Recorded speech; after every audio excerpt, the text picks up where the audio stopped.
عزیزان نن د روزې تقریبا 18مه ده په بارو ملکو کې افغانستان کې 19مه ده.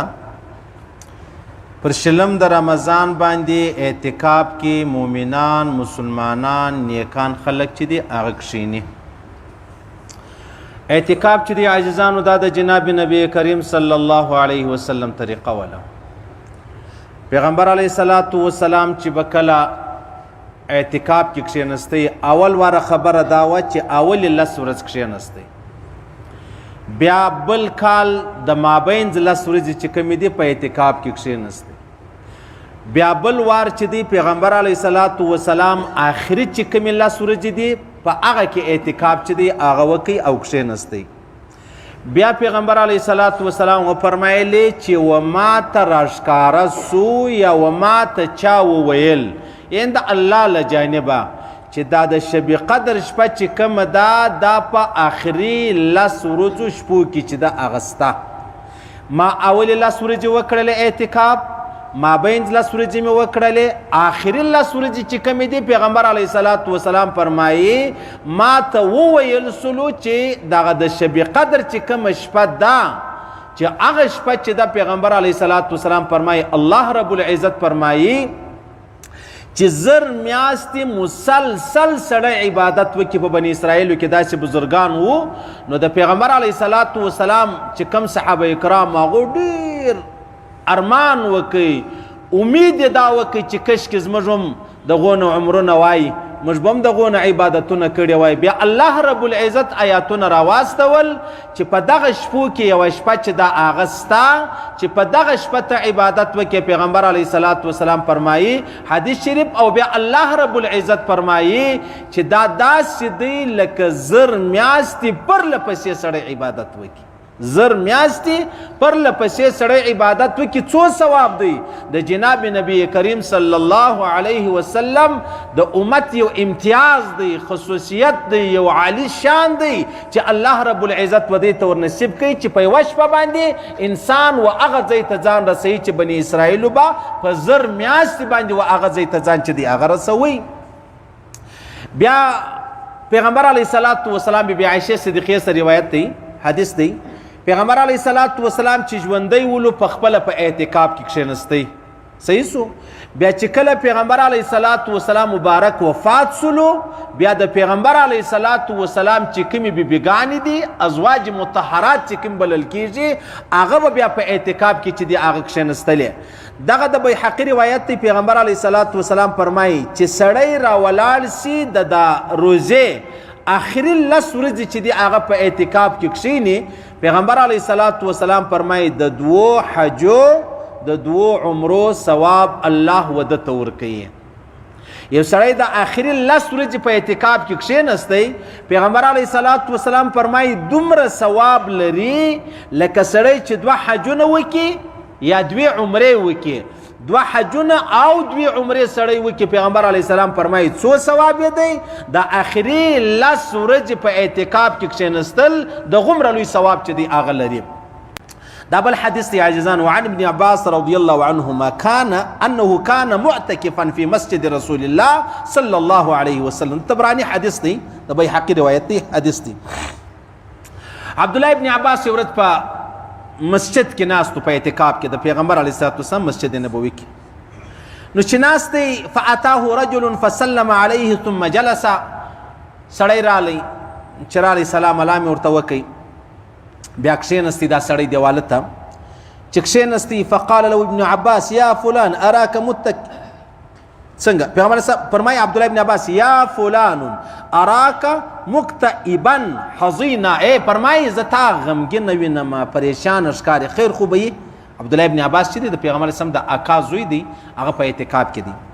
ده ورته ویلې نعم یا ابن عمي رسول الله صلی الله علیه وسلم، و د پیغمبر علیه السلام د اکا زو. لفلان علی حق ولاء وحرمة صاحب هذا القبر ما اقدر علیه، د پلانی پر ما حق دی، زه دومره وس نه لرم چې زه هغه د حق چې دی هغه ورکم. زما د قسم په چای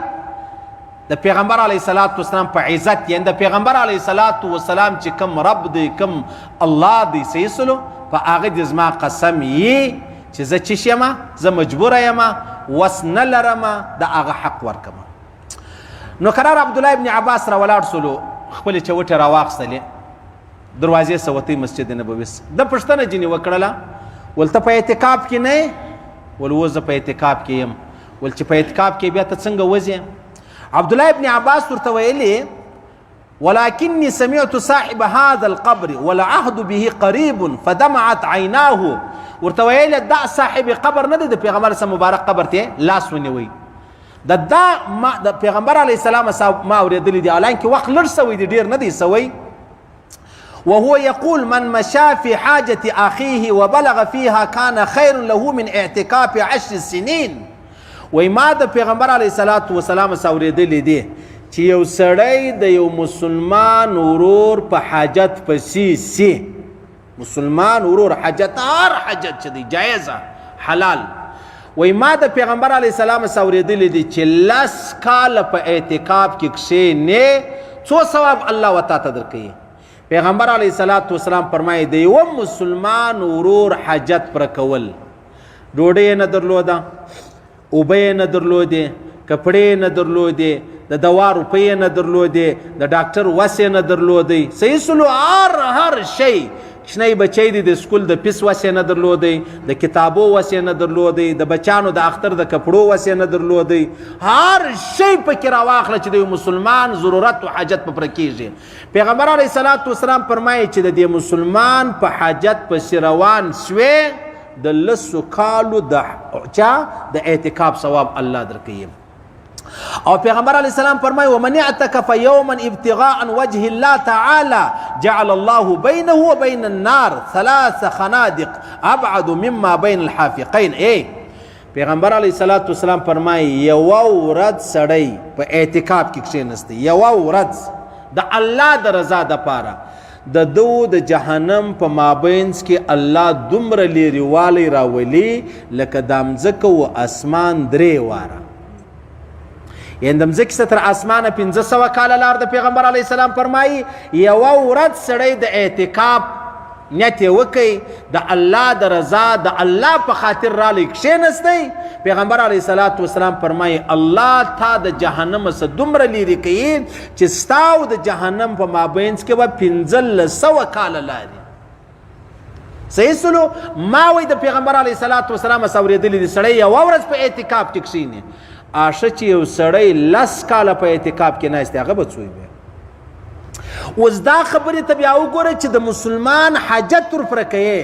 د یو مسلمان ضرورت په تا ماندولو تی ورپره کوې. نو پیغمبر علیه السلام فرمایي 10 کاله په اعتکاف کې کښېنه د هغه څو ثواب دی؟ کونډه، یتیم، غریب، بېوسه، بیچاره، صحیح سلو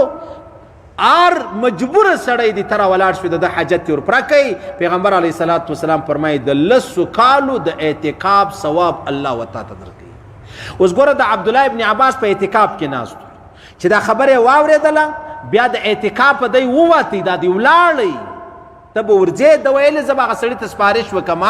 چې د کم چا پر تا باندې حق دی ورته وبوایم دول بالکل که ورته ووایه ډېره ښه خبره ده خو ستا اعتکاف دی دول نه اعتکاف دی خو تر اعتکاف دا خبره بیا ډېر لوی ثواب دی ډېر لوی اجر دی. بیا بله خبره دا د عاجزان د ابن ماجه حدیث دی. پیغمبر علیه السلام فرمایي چې کله یو معتکف په اعتکاف کې کښېني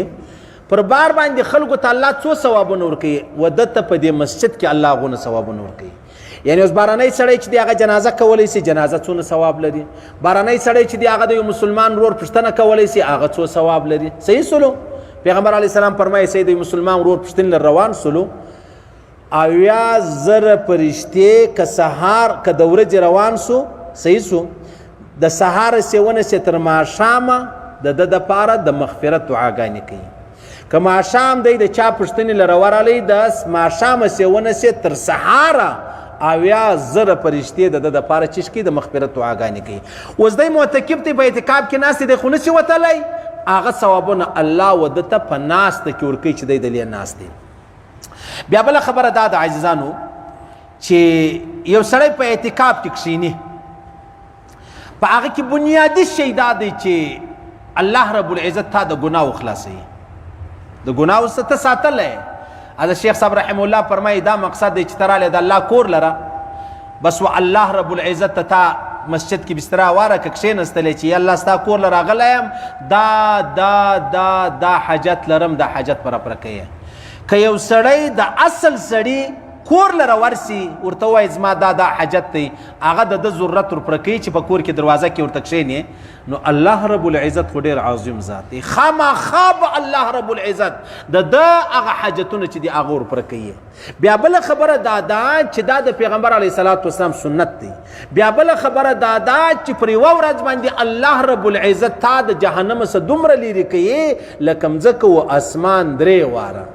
بیا بله خبره دا ده چې په دې کې وتا ته شب قدر چې دی هغه میلاویږي شب قدر شپه چې د هغه میلاویږي اوس ته چې په اعتکاف کې د شب قدر په شپه باندې ته بیده وې پروا نه لري ته د الله په کور کې ته په چش کې شمارل کېږي ته فی سبیل الله شمارل کېږي که ته بیده ولې د شب قدر شپه ولا الله وتا ته د زرو میاشتو د عبادت ثواب چې دی هغه درکوي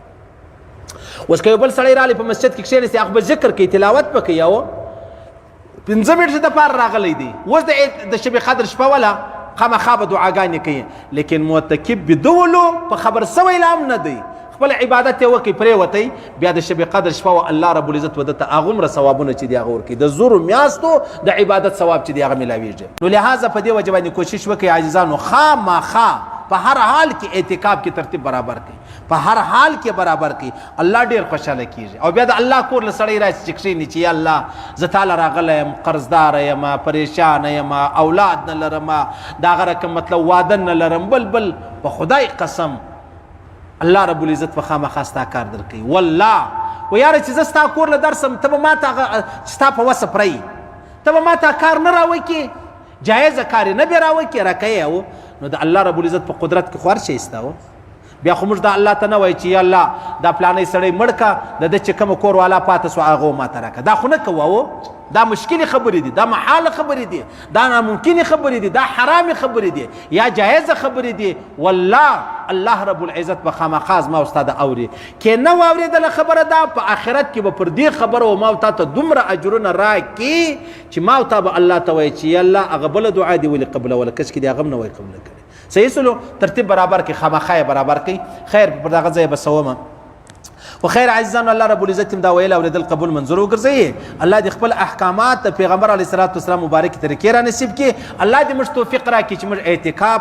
وکړو کښېنو او په هغه ترتیب یې وکړو چې څنګه د الله رسول فرمایلی دي یا د الله رسول چې دی هغه کړي دي او پر هغه دې الله رب العزت بیا موږ ته اجرونه راکړي الله دې پر دا تور موږ ته مرګ راکړي چې موږ دا ووایو لا